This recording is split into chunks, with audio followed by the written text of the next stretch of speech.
அன்பின் பரிசுத்தமுள்ள பரலோக பிதாவே, உம்முடைய நாமங்களுக்கு கோடான கோடி நன்றி. நீர் ஒருவரே ஜீவனுள்ள தேவன், சதா காலங்களிலும் உயிரோடு கூட இருக்கிறவருமாய் இருக்கிறது. உமக்கு கோடி நன்றி. நீர் அடியானோடும் என் ஜனத்தோடும் இந்த பூமியின் குடிகளோடும் பூமியோடும் பேசும் நல்ல பிதாவே. சங்கீதங்களின் புஸ்தகம் 16ஆம் அதிகாரம் 5வது வசனங்களை வாசிக்கலாம். கர்த்தர் என் சுதந்திரமும் என் பாத்திரத்தின் பங்குமானவர். என் சுதந்திரத்தை தேவரீர் காப்பாற்றுகிறீர். பரலோக ராஜ்யம் சமீபமாயிருக்கிறது. The kingdom of heaven is at hand என்று வேத வசனம் சொல்லுகிறது. ஒவ்வொரு முழங்கால்களும் அவருக்கு முன்பாக முடங்க வேண்டும், ஒவ்வொரு நாவுகளும் அவரை அறிக்கை செய்ய வேண்டும். All the knee shall bow, all the tongue shall confess, Jesus is the Lord. ஒரு அல்லேலூயா சொல்லுமே. அல்லேலூயா. கர்த்தர் என் சுதந்திரம். ஒரு அல்லேலூயா சொல்லுமே. அல்லேலூயா. என்ன உரிமை பாருங்கள். சுதந்திரம் என்றால் விடுதலையோடு கூடிய உரிமை. அதாவது பாத்தியப்பட்டவர்கள், பங்குள்ளவர்கள், இதுதான் சுதந்திரம். ஆனால் நம்ம இந்தியா சுதந்திரம் பெற்றது அடிமைத்தனத்திலிருந்து விடுதலை. அது வேறு சுதந்திரம், இது வேறு சுதந்திரம். ஒரு 200 வருஷம் சுதந்திரத்துக்கு போராடி இருப்பார்கள். ஆனால் 4000 வருடங்களுக்கு முன்பே தாவீது சுதந்திரத்துக்கு போராடுகிறார். உடலையே சொல்லுமே. கர்த்தர் என் சுதந்திரம். என்ன சொல்லுகிறார்? கர்த்தர் என் சுதந்திரம். அவ என்னோட உரிமை, என்னோட பாத்தியம், எனக்கு உள்ளது எல்லாம் கர்த்தர் என்று சொல்லுகிறார். உடலையே சொல்லுமே. கர்த்தர் என் சுதந்திரமும் என் பாத்திரத்தின் பங்குமானவர். என் சுதந்திரத்தை தேவரீர் காப்பாற்றுகிறீர். தேவன் இந்த பூமியில எல்லாவற்றிற்கும் ஒரு சுதந்திரத்தை வைத்திருக்கிறார். மனுஷனுக்கு சுதந்திரம் வேணும். தாவீது வேறொரு இடத்துல சொன்னார், ஒரு நெருக்கங்களும் உபத்திரமும் வந்தபொழுது எனக்கு புறாக்களை போல சிறகுகள் இருந்தால் நான் பறந்து போய் இளைப்பாரி சுதந்திரமாய் இருப்பேன் என்று. அவரவர்களுக்கு பிரச்சனையிலிருந்து விடுபடுகிறது சுதந்திரம் என்று நினைக்கிறார்கள். உபத்திரவத்திலிருந்து விடுதலையாகிறது சுதந்திரம் என்று நினைக்கிறார்கள். ஆனால் உனக்கும் எனக்கும் சுதந்திரம் சேனைகளின் கர்த்தரே. உடலையே சொல்லுமே. இதை விட என்ன சுதந்திரம் வேணும்? அதுதான் உரிமை, அதுதான் நிரந்தரம், அதுதான் பாத்தியம், அதுதான் பங்கு, அதுதான் உறவு.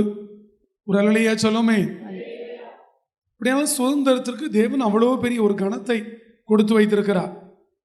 அதனாலே தான் ஒரு நாள் பிதாவாகிய ஆபிரகாம் ஒரு நாள் எலியேசரை அழைத்து வந்தார். எலியேசர் இந்த வீட்டு காரியங்களுக்கு எல்லாம் ஒரு பொறுப்பாளியாய் தேவன் வைத்திருந்தார். அப்பொழுது ஒரு நாள் ஆபிரகாமுக்கு சுதந்திரம் இல்லாதிருந்த பொழுது ஆபிரகாம் தேவனை பார்த்து கேட்டார், வேலைக்காரன் தான் எனக்கு சுதந்திரவாளியா அப்படின்னு கேட்டார். அப்பொழுது தேவன் சொன்னார், உனக்கு சொந்தமாய் ஒரு குமாரனை கொடுப்பேன், அவனே சுதந்திரவாளியாய் இருப்பான் என்றார். உடலையே சொல்லுமே. அப்படியான இந்த சுதந்திரம் என்பது பெரிய உரிமை உள்ளது, பெரிய பங்குள்ளது. இந்த சுதந்திரம் என்பது உண்மை உள்ளது, உன்னதமானது. உடலையே சொல்லுமே. எவ்வளவு பேர் இருந்தாலும் ஆபிரகாமுக்கு தேவன் கொடுத்த குமாரன் ஈசாக்கே சுதந்திரவாளி. அதனாலதான் தாவீது கேட்டிருக்கிறார், எவ்வளவு பேர் இருந்தாலும் கர்த்தர் எனக்கு தான் சுதந்திரம். உடலையே சொல்லுமே. அப்ப கர்த்தர் என்னைக்கு சுதந்திரம் ஆகிறாரோ அன்னைக்கு அவருடைய சொந்த பிள்ளைகளை நாம் மாறி விடுவோம். உடலையே சொல்லுமே. அங்கே தாவீது சொல்லுகிறார், கர்த்தர் என் சுதந்திரம். இந்த பூமியில நமக்கு ஒரு சுதந்திரம் இருக்கும் என்றால், இந்த பூமியிலே ஒரு பாத்தியம் இருக்கும் என்றால், இந்த பூமியிலே ஒரு நிரந்தரம் இருக்கும் என்றால், இந்த பூமியிலே பங்கு இருக்கும் என்றால், இந்த பூமியிலே உரிமை இருக்கும் என்றால், நம்முடைய சகலமும் சேனைகளின் கர்த்தரிடத்தில் இருக்க வேண்டும். ஒரு அல்லேலூயா சொல்லுமே. அப்படி நாம் இருக்கிற பொழுது எதை செய்தாலும் என் தகப்பன் செய்ய வேண்டும். ஜனிப்பித்த கண்மலை அந்த பெற்ற தகப்பன். வேதம் சொல்லுகிறது, தாயும் தகப்பனும் ஒரு நாள் உங்களை கைவிட்டாலும் நான் சேர்த்துக் கொள்வேன் என்று சொன்னார். யாக்கோபுக்கு ஒரு தாய் இருந்தால், ரெபேக்காள், ஐயோ ஏசா கொலை செய்ய நினைக்கிறானா, நீ கவலைப்படாது, நான் எப்படியாவது பார்த்துக்கொள்கிறேன் என்று சொன்னாங்களா? சொல்லல. யாக்கோபை அழைத்து சொல்லுகிறார், நீ ஓடிவிடு, என்ன பண்ணிடு, ஓடிடு, உன்னை ஏசா கொலை செய்ய வகை தேடுகிறான் என்று சொல். அவ்வளவுதான். தாய் என்ன சொல்ல முடியும்? ஓட சொல்ல முடியும். ஆனால் ஓடின பொழுது கூட இருந்தவர் சேனைகளின் கர்த்தர். குரலையே சொல்லுமே. தன் தாயை விட்டு தகப்பனை விட்டு தன் சகோதரனுக்கு பயந்து ஓடுகையிலே ஒரு இடத்திலே அவர் படுத்திருந்த பொழுது ஒரு கல்லை எடுத்து வைத்து படுத்திருந்தார். அப்பொழுது தேவன் தரிசனமாகி, நான் இந்த தேசத்திற்கு திரும்பி வருகிற வரை உன்னை கைவிடுவது இல்லை என்று வாக்கு கொடுத்தார். இப்படி ஓடி போன யாக்கோபுக்கு வாக்கு கொடுத்தார்னா, யாக்கோபு மாதிரி ஒரு பெரிய சுதந்திரம் இல்லை. ஒரு அலையே சொல்லுமே. தாயால் என்ன சொல்ல முடியும்? ஓட சொல்ல முடியும். ஏசாவை அழைத்து பேசி இருக்கலாம், போராடி இருக்கலாம், ஓடிவிடு என்று சொல்லிவிட்டான். ஒரு அலையே சொல்லுமே. அப்படின்னா யார்? அந்த தாய், அந்த தகப்பன், அவ்வளவுதான். தாவீதோட தகப்பன் இருந்தார் ஈசாய். தாவீது சவுலை துரத்தின பொழுது அவரும் விட்டு விட்டார், அவ்வளவுதான்.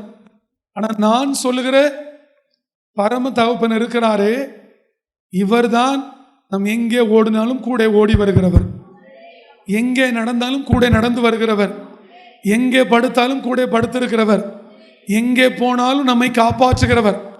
உடலையே சொல்லுமே. அதனால தான் தாவீது சொல்லுகிறார், அவர் என் சுதந்திரம், என் சுதந்திரத்தை தேவரீர் காப்பாற்றுகிறீர். உடலையே சொல்லுமே.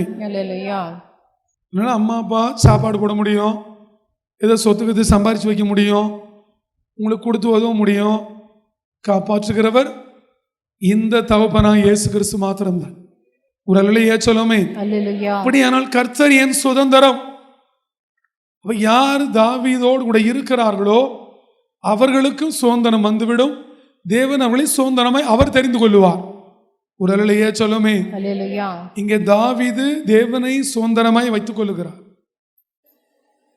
ஆனால் தாவீதுக்கு ஜனங்கள் உண்மையா இருந்த பொழுது தாவீதின் ஜனங்களை தேவன் சுதந்திரமாய் வைத்துக் கொண்டார். தாவீது கர்த்தரை சுதந்திரமாய் வைத்துக் கொண்டார். ஆனா தாவீதுக்கு ஜனங்கள் உண்மையா இருந்ததுனாலே தாவீதோடு கூட இருந்த ஜனங்களை கர்த்தர் சுதந்திரமாய் தெரிந்து கொண்டார். உடலையே சொல்லுமே. நிறைய வித்தியாசம் இருக்கிறது. வாசிப்போமா? எந்த கூட்டம்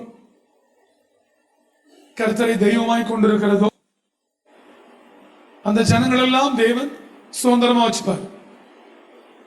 தாவீதோடு கூட இருந்தவங்களை சுதந்திரமா வச்சுப்பார். இவர்களெல்லாம் தேவன் தெரிந்து கொண்ட சுதந்திரம். ஆனா தேவனை தெரிந்து கொண்ட சுதந்திரம் தான் தாவீது. உடலையே சொல்லுமே. வாசிப்போமா? சங்கீதங்களின் புஸ்தகம் 33ஆம் அதிகாரம் 12வது வசனங்களை வாசிக்க. கர்த்தரை தங்களுக்கு தெய்வமாக கொண்ட ஜாதியும், கர்த்தரை தங்களுக்கு தெய்வமாக கொண்ட ஜாதி. எந்த ஜாதி கர்த்தரை தெய்வமாய் ஏற்றுக்கொண்டதோ, இல்ல அந்த தெய்வத்தின் வழியிலே நடப்பேன் என்று நடக்கிறதோ, ஐயோ இந்த தெய்வம் சொன்ன 10 கட்டளைகளின்படி இருப்பேன் என்று சொல்லுகிறதோ, ஐயோ அந்த தெய்வம் சொன்ன கற்பனைகளின்படி வாழ வேண்டும் என்று விரும்புகிறதோ, அவரே தெய்வம் என்று மனதார ஏற்றுக்கொள்கிறதோ, அந்த ஜாதி, அவர் சுதந்திரமாய் தெரிந்து கொண்ட ஜாதி, அந்த ஜனம் பாக்கியம் உள்ளது. கர்த்தரை தங்களுக்கு தெய்வமாக கொண்ட ஜாதியும், அவர் தமக்கு சுதந்திரமாக தெரிந்து கொண்ட ஜனமும், அவர் தமக்கு சுதந்திரமாய், இதெல்லாம் என் பிள்ளைங்கப்பா, இதெல்லாம் என் பிள்ளை, இந்த மகன் என் பிள்ளை, இந்த மகன் என் மகன் அப்படின்னு அவர் தெரிந்து கொள்ளுகிற ஜனம், அவர் தெரிந்து கொண்ட ஜனமும் பாக்கியம் உள்ளது. பாக்கியம் உள்ளது. ஒரு அல்லையே சொல்லுமே. யார் கர்த்தரை சுதந்திரமாய் வைத்துக் கொள்ளுகிறார்களோ, இல்ல கர்த்தர் யாரை சுதந்திரமாய் ஜனமாய் தெரிந்து கொள்ளுகிறாரோ அவர்கள் தான் இந்த பூமியிலே பாக்கியம் உள்ளவர்கள். ஒரு அலையே சொல்லுமே. அல்லேலூயா. நீங்களாம் தேவன் தெரிந்து கொண்ட ஜனம், அதனால நீங்க இந்த பூமியில பாக்கியம் உள்ளவர்களாய் இருப்பீர்கள். ஒரு அலையே சொல்லுமே. அல்லேலூயா. பணக்காரனை தெரிந்து கொண்டதாய் வசனம் சொல்லவில்லை, ஐஸ்வர்யவானை தெரிந்து கொண்டதாய் வசனம் சொல்லவில்லை, நன்றாய் படித்தவனை தெரிந்து கொண்டதாய் வசனம் சொல்லவில்லை, நல்ல கவர்மெண்ட் வேலையில் இருக்கிறவனை தெரிந்து கொண்டதாய் வசனம் சொல்லவில்லை, கழுத்து நிறைய நகை பொண்ணு அணிந்திருக்கிறவனை தெரிந்து கொண்டதே வசனம் சொல்லவில்லை. கர்த்தரை தெய்வமாய் கொண்டவர்கள். கர்த்தர் தான் தெய்வம், சேனைகளின் கர்த்தர் தான் தெய்வம், அவர் தான் தெய்வம். இந்த தெய்வம் விரும்புறபடி வாழணும், தெய்வம் விரும்புறபடி நடக்கணும், தெய்வம் விரும்புறபடி பேசணும், தெய்வம் விரும்புறபடி பரிசுத்தமா இருக்கணும், தெய்வம் விரும்புறபடி நம்ம ஜீவியம் இருக்கணும், தெய்வம் விரும்புறபடி நம்ம வாழ்க்கை இருக்கணும், தெய்வம் விரும்புறபடி ஊழியம் இருக்கணும், தெய்வம் விரும்புறபடி ஜெபம் இருக்கணும். இப்படி வாடுகிறவர்கள் தான் கர்த்தரை தெய்வமாய் கொண்ட ஜாதி. அவரை தெய்வமாய் கொண்ட ஜனம் என்றால் தெய்வம் விரும்புகிறபடி வாடுறது, தெய்வம் விரும்புகிறபடி வாடுறது. அப்படி எந்த ஜனம் தெய்வம் விரும்புகிறபடி வாடுகிறார்களோ, கர்த்தரை தெய்வமாய் கொண்டிருக்கிறார்களோ, தேவன் விரும்புகிறபடி வாடுகிறார்களோ, அவர்களை நமக்கு சுதந்திரமாய் தேவன் தெரிந்து கொள்ளுகிறார். உடலையே சொல்லுமே. அல்லேலூயா. நீங்கள்லாம் அவருக்கு சுதந்திரமான தெரிந்து கொண்ட ஜனம், நீங்கள் பாக்கியம் உள்ளவர்கள். நீங்க இந்த பூமியிலே பாக்கியம் பெற்றவர்களா வாழணும். எப்படி இருக்கணும்? பூமி பாக்கியம் பெற்றதா இருக்கணும். நீங்க பூமியில பாக்கியம் பெற்றவர்களா வாழணும். அப்ப நீங்க பூமியில பாக்கியம் பெற்றவர்களா வாழணும்னா பூமியை சுதந்திரிக்கணும். என்ன பண்ணணும்? பூமி சொந்தம் இல்லாம நீங்க எப்படி வாழ்வீங்க? பூமி எனக்கு சொந்தம் சொல்றவங்க ஒரு அல்லேலூயா சொல்லுங்க. அல்லேலூயா. பூமி இயேசுவுக்கு சொந்தம் சொல்றவங்க ஒரு அல்லேலூயா சொல்லுங்க. அல்லேலூயா. இந்த பூமி பரிசுத்த ஆவியானவருக்கு சொந்தம். அல்லேலூயா. இந்த பூமி சர்வ வல்லவருக்கு சொந்தம். அல்லேலூயா. ஆமென். ஆமென்.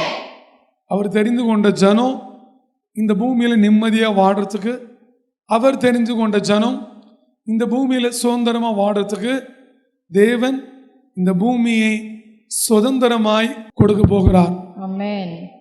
பூமியை கொடுக்க மாட்டேன், விட்டு கொடுக்க மாட்டேன், பூமியை அழிப்பேன். ஆனா சேனைகளின் கர்த்தர் சொல்றாரு, ஏய் இந்த பூமி உனக்கு சொந்தம், நீ உற்று விசாரித்து பாப்பாயானால் அவன் இல்லை என்று சொல்லுகிறார். ஆமென். என்ன அர்த்தம்? அவன் அழிய போகிறான். ஆமென். பூமியை அழிக்க நினைக்கிறவன் அழிய போகிறான். ஆமென்.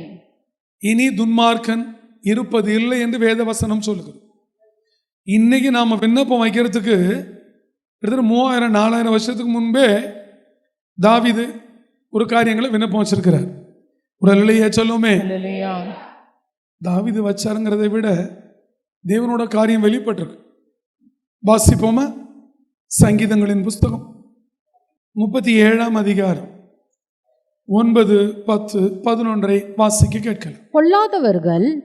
பொல்லாதவர்கள் அறுப்புண்டு போவார்கள், கர்த்தருக்கு காத்திருக்கிறவர்களோ பூமியை சுதந்தரித்துக் கொள்வார்கள். இன்னும் கொஞ்ச நேரம்தான்.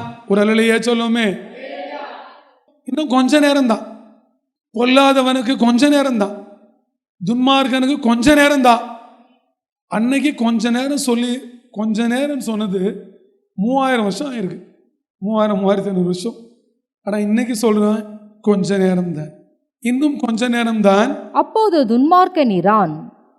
பொல்லாதவன் அறுப்புண்டு போவான், துன்மார்க்கன் ஈரான். அவன் ஸ்தானத்தை உற்று விசாரித்தாயானால் அவன் இல்லை. நீ அவனை விசாரிச்சினா எங்கடா இருக்கான் அவன் அப்படின்னா அவன் இல்லைன்னா பதில் வரும். அடுத்த வசனம் வாசிப்போம். சாந்த குணம் உள்ளவர்கள். ஒரு அல்லேலூயா சொல்லுமே. ஒரு 2 ஜாதி பூமியை சுதந்திரிச்சுப்பாங்க. ஒன்று கர்த்தருக்கு காத்திருக்கிறவர்கள், இன்னொன்று சாந்த குணம் உள்ளவர். யார் சுதந்திரிக்க முடியும்? சுதந்திரமாக்க முடியும்.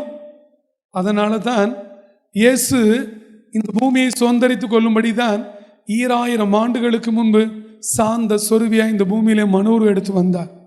ஒரு அல்லேலூயா சொல்லுமே. அல்லேலூயா. சாந்தம் என்றால் இயேசுதான். முன்பு வேறொரு தாசனும் இருந்தார், அவர்தான் யோபு. அவரும் இங்கே தான் இருக்கிறார். சாந்த குணம் உள்ளவர்கள் பூமியை சுதந்தரித்து, அப்ப இந்த பூமியை நம்ம சுதந்தரிக்கணும், பூமியை சொந்தமாக்கணும். முதல்ல என்ன இருக்கு? எப்படிப்பட்டவங்களா இருக்கணும்? சாந்த குணம். என்ன குணம்? சாந்தத்துக்கு இவ்வளவு பெரிய ஆசீர்வாதம் இருக்கு.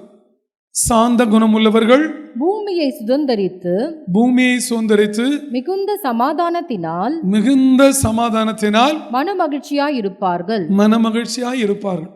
உண்மையிலே நீங்க சமாதானம் இல்லை, உன் வாழ்க்கையில மனமகிழ்ச்சி இல்லைன்னா நீ சாந்தமா இல்லைன்னு அர்த்தம். ஏன் குடும்பத்தில் மகிழ்ச்சி இல்லை? மூர்க்கமும் கோபமும் பொறுமையும் இல்லாதனால மகிழ்ச்சி இல்லை. வேதம் சொல்லுகிறது, மிகப்பெரிய பலவானை காட்டிலும் சாந்தம் உள்ளவனே பெரிய பலவான வேதம் சொல்லுது. சாந்தம் என்பது சாதாரணமானது இல்லை. வேதத்திலே ஒரு சிலர் தான் இருந்திருக்காங்க. வாழ்க்கையில என்னைக்கு கோபம் எரிச்சல் எல்லாம் வருதோ அன்னைக்கு உன் வாழ்க்கையில் இருக்கிற சந்தோஷம் மகிழ்ச்சி உங்களை விட்டு போயிடும். அந்த சாந்த குணத்தை தரிச்சுக்கணும். எதையும் பொறுமையா. இயேசு கிறிஸ்து தப்பு செய்யல, ஆனால் பொய் சாட்சி சொன்னாங்க. எப்படா நீ பொய் சாட்சி சொல்லலாம் அப்படின்னு கேட்டாரா?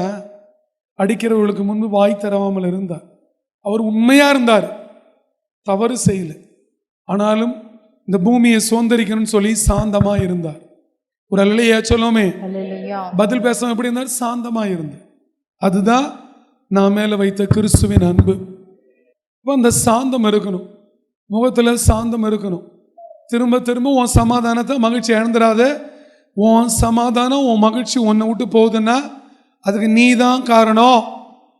நீ பிசாசுக்கு இடம் கொடுக்கிற, அவன் உன் சமாதானத்தை கெடுக்கிறான். நீ பிசாசுக்கு இடம் கொடுக்கிற, உன் மனதில் இருக்கிற மகிழ்ச்சி உன்னை விட்டு போயிடுது. பொறுமையை தரிச்சுக்குங்க. மனுஷனோட கோபம் நீதியை நடப்பிக்காது. நீ எவ்வளோ பெரிய உத்தமனா இருந்தாலும் உன் கோபம் ஒரு நாள் நீதியா இருக்கவே இருக்காது. பெரிய பெரிய தேவனோட தாசரோட கோபமே நீதியா இல்லை. சுதந்திரத்தையும் சமாதானத்தையும் மகிழ்ச்சி எங்க வச்சிருக்கிறார் பாரு, எங்க வச்சிருக்கிறாரு? சாந்த குணத்துல வச்சிருக்கிறார். நிறைய குடும்பம் சமாதானம் இல்லை, அது சமாதானத்தை வைக்கல, மிகுந்த சமாதானத்தை வச்சிருக்கிறார்.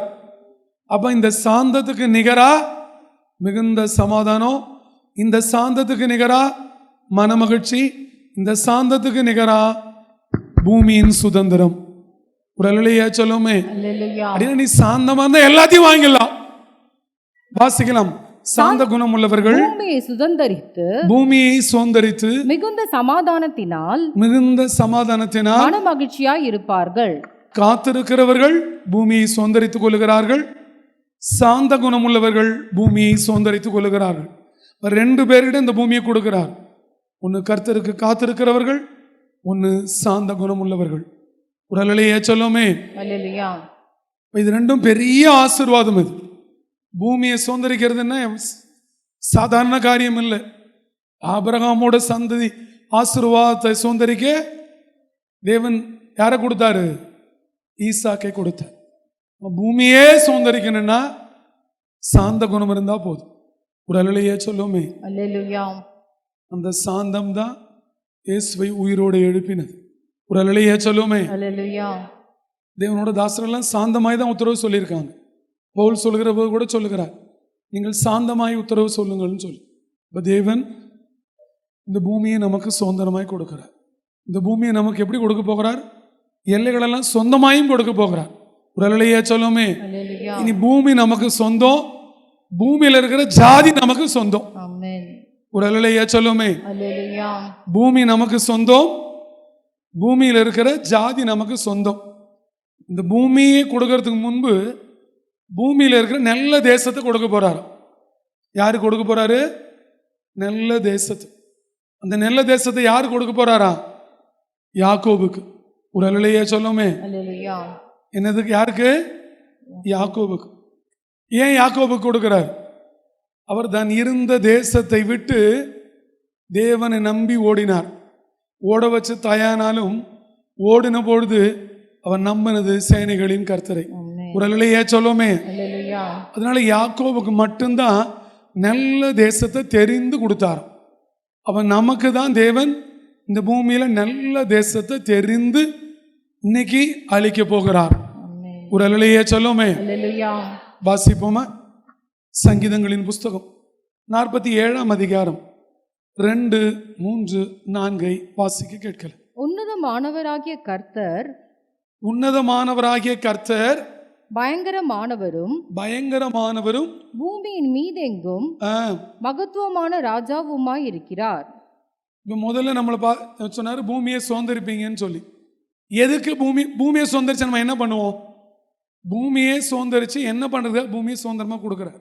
இல்லை பூமியை நம்ம சுதந்திரமாக வாங்கி பூமியில் என்ன பண்ணுவோம்? முதல் வசனத்தைப்படி சகல ஜனங்களை கை கொட்டி கமா என்ன போது கை கொட்டி அப்படின்னா கையை நீ கொட்டி தாண்டா ஆகணும். கை கொட்டி தேவனுக்கு முன்பாக தேவனுங்க இருக்கிற தேவனுக்கு முன்பாக கெம்பீர சத்தமாய் ஆர்ப்பரியுங்கள். அந்த கம்பீர சத்தம் கிறிஸ்தவனுக்கு இருக்கணும், தேவனோட பிள்ளைகளுக்கு இருக்கணும். சகல ஜனங்களே கை கொட்டி தேவனுக்கு முன்பாக கெம்பீர சத்தமாய் ஆர்ப்பரியுங்கள். தேவனுக்கு முன்பாக கம்பீர சத்தமாய் ஆர்ப்பரியுங்கள். உன்னதமானவராகிய கர்த்தர் உன்னதமானவராகிய கர்த்தர் பயங்கரமானவரும் பயங்கரமானவரும் பூமியின் மீதெங்கும் பூமியின் மீதெங்கும் மகத்துவமான ராஜாவுமாய் இருக்கிறார். பூமியின் மீதெங்கும் மகத்துவமான ராஜா.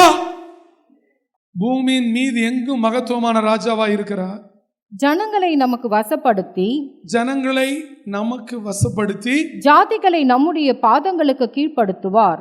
ஜனங்களை எல்லா பூமியில் இருக்கிற ஜனங்கள் எல்லாம் வசப்படுத்தி ஜாதிகளை நம்முடைய பாதங்களுக்கு கீழ்ப்படுத்துவார். ஒரு அல்லேலூயா சொல்லுமே. அல்லேலூயா. அப்படியானால் ஜனங்களையும் ஜாதிகளையும் கூட்டி வரப்போகிறார் இந்த ராஜா. ஆமென். பாதங்களுக்கு கீழ்ப்படுத்துவார். தமக்கு பிரியமான யாக்கோபின் சிறப்பான தேசத்தை தமக்கு பிரியமான யாக்கோபின் சிறப்பான தேசத்தை நமக்கு சுதந்திரமாக தெரிந்தளிப்பார். நமக்கு சுதந்திரமாய் தெரிந்தளிப்பார். ஒரு அல்லேலூயா சொல்லுமே. அல்லேலூயா. யாக்கோபுக்கு எந்த சிறப்பான தேசத்தை கொடுத்தாரோ அதே தேசத்தை நமக்கு இன்னைக்கு தேவன் அவர் கொடுத்த இந்த பூமியிலே சுதந்திரமாய் தெரிந்து அளிக்க போகிறார். ஆமென். தெரிந்து அளிப்பார். அடுத்த வசனங்களை வாசிக்கலாம். தேவன் ஆர்ப்பரிப்போடும் இதெல்லாம் சொல்லிட்டு திரும்ப என்ன சொல்றாரு? உனக்கு சிறப்பான தேசம் எல்லாம் கொடுப்பேன், நீ என்ன பண்ணணும்? ஆர்ப்பரிக்கணும் ராஜாவை. என்னது? இந்த ஆர்ப்பரிப்பு அவசியம். தேவனே ஆர்ப்பரிப்போட தான் இருப்பார். தேவன் ஆர்ப்பரிப்போடும் கர்த்தர் எக்கால சத்தத்தோடும் உயர எழுந்தருளினார். கர்த்தர் எக்கால சத்தத்தோடும் உயர எழுந்தருளினார். உடலையே சொல்லுமே. அல்லேலூயா. பெரிய ஆர்ப்பரிப்போட எக்கால சத்தத்தோட இந்த பலிபீடத்திலிருந்து மேலே எழுந்து போவார். உடலையே சொல்லுமே. அல்லேலூயா. அவருக்கு அவரே ஆர்ப்பரிப்பு. நம்ம எல்லாம் ஏமாத்து எழுந்தருளினார். அவ பூமியே சுதந்திரமா கொடுக்கிறாரு. பூமியில யாக்கோபின் தேசத்தை சுதந்திரமா கொடுக்கிறாரு. இப்ப தேவன் சொல்லுகிறார் பூமியின் எல்லையே கொடுக்க போறார். வாசிப்போமா? சங்கீதங்களின் புஸ்தகம் 2ஆம் அதிகாரம் 7, 8, 9 வாசிக்கல. தீர்மானத்தின் விவரம் சொல்லுவேன். தீர்மானத்தின் விவரம் சொல்லுவேன். கர்த்தர் என்னை நோக்கி கர்த்தர் என்னை நோக்கி நீர் என்னுடைய குமாரன், நீர் என்னுடைய குமாரன், இன்று நான் உம்மை ஜெனிப்பித்தேன், என்னை கேளும். என்னை கேளும். ஒரு அல்லேலூயா சொல்லுமே. அல்லேலூயா.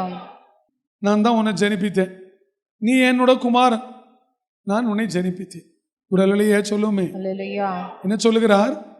கர்த்தர் என்னை நோக்கி நீர் என்னுடைய குமாரன். என்ன பார்த்து சொல்ல, நீ என் குமாரன், நான் உன்னை ஜெனிப்பித்தேன். வாசிக்கலாம். என்னை கேளும். என்னை கேளும். என்ன சொல்? நீ என் குமாரன், உனக்கு என்ன வேணுமோ என்கிட்ட கேளு. நீ என் புள்ளடா, உன் அப்பாட்ட என்ன வேணுமோ கேளு. டேய் ஆண்டவர் என்ன சொல்ற? என்ன கேளு. நான் தானே உன்னை பெத்தேன், என்ன கேளு. உங்களெல்லாம் ஆண்டவர் பெத்தாரா? யார் பெத்தது? அப்பனா நீ யார்கிட்ட கேட்கணும்? ஜாதிகளை உமக்கு சுதந்திரமாகவும், என்ன அர்த்தம்? உரிமையாக, பங்காக, பாத்தியமாக, நிரந்தரமாக ஜாதிகளை உமக்கு சுதந்திரமாகவும் பூமியின் எல்லைகளை உமக்கு சொந்தமாகவும் கொடுப்பேன். ஒரு அல்லேலூயா சொல்லுமே. அல்லேலூயா. தேவன் சுதந்திரம் என்ன கொடுக்கிறாரு? பூமியை கொடுக்கிறார். யாக்கோபுக்கு பிரியமான நல்ல தேசத்தை கொடுக்கிறார். ஜாதியை கொடுக்கிறார், எல்லையை கொடுக்கிறார். இது மட்டும் இல்லை, நினைக்க முடியாத பெரிய ஆசீர்வாதத்தையும் கொடுக்க போகிறார். அவர் யார் யார் அபிஷேகம் பண்ணியிருக்கிறாரோ அவனுக்கு பெரிய அரணா இருப்பார். அதுவும் பெரிய சுதந்திரம். சேனைகளின் கர்த்தர் சொல்றாரு, நான் அபிஷேகம் பண்ணினவனுக்கு நானே அரண் என்று சொல்லுகிறார். என் ஜனங்களை நானே ஆசீர்வதிப்பேன், என் ஜனங்களை இந்த சபையை நானே உயர்த்த போகிறேன் என்று சொல்லுகிறேன். அதுதான் நமக்கு பெரிய சுதந்திரம். வாசிப்போமா? சங்கீதங்களின் புஸ்தகம் 28ஆம் அதிகாரம் 8-9 வாசிக்கலாம். கர்த்தர் அவர்களுடைய பெலன்.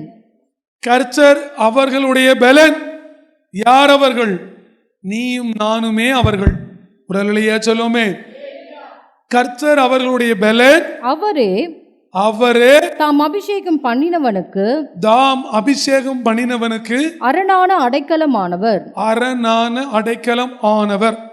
இன்றைக்கு வாக்கு கொடுக்கிறார், நான் அபிஷேகம் பண்ணினவனுக்கு நானே அரணான அடைக்கலமானவர் சொல்லுகிறார். இந்த அரணும் அடைக்கலம் இருக்கிற பொழுது சத்துருவால் சாத்தானால் எதுவும் செய்ய முடியாது. ஒரு அல்லேலூயா சொல்லுவோமே. அபிஷேகம் பண்ணினவனுக்கு யார் இருக்கணும்?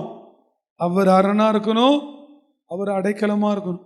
அடைக்கலமானவர் தேவரீர் உமது ஜனத்தை ரட்சித்து உமது சுதந்திரத்தை ஆசீர்வதியும். ஒரு அல்லேலூயா சொல்லுவோமே. அப்ப சுதந்திரம் வந்துட்டா சுதந்திரத்தை அவர் ஆசீர்வதிக்கிறார். இது ஆசீர்வதிக்கிறார். அப்ப நமக்கு எது சுதந்திரம்? கர்த்தர் சுதந்திரம். அடுத்து எது சுதந்திரம்? பூமி நமக்கு சுதந்திரம்.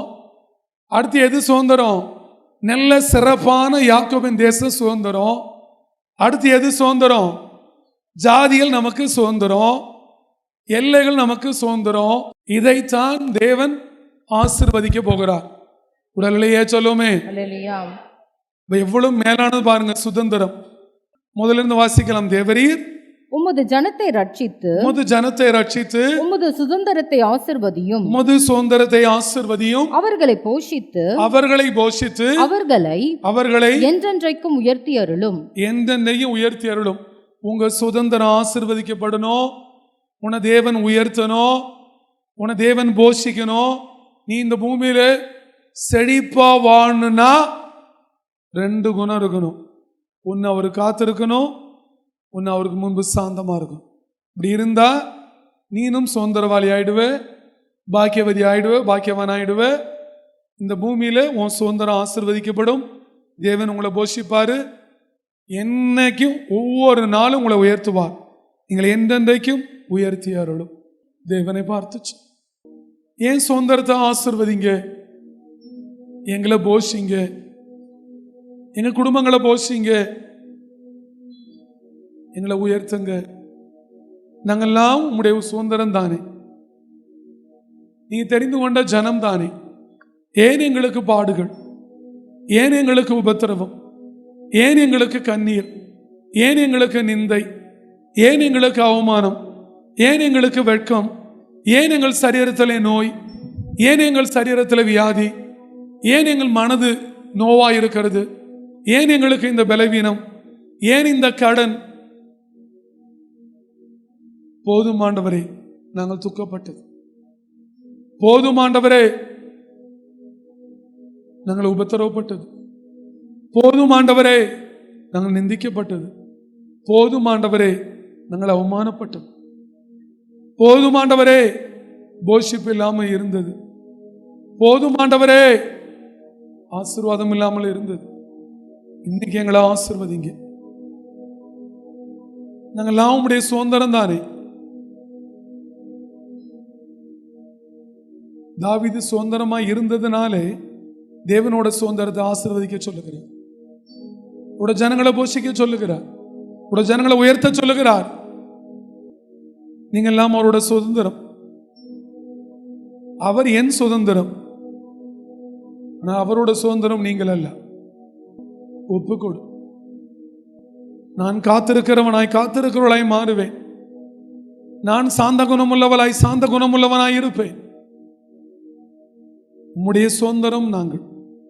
எங்களை ஆசீர்வதி, சந்தித்தருளும், மீட்டுக் கொள்ளும். இயேசு கிறிஸ்து நாமத்தில் ஜெபிக்கிறோம். ஜெபங்கேளும், பதில் தாரும் நல்ல பிதாவே. ஆமென்.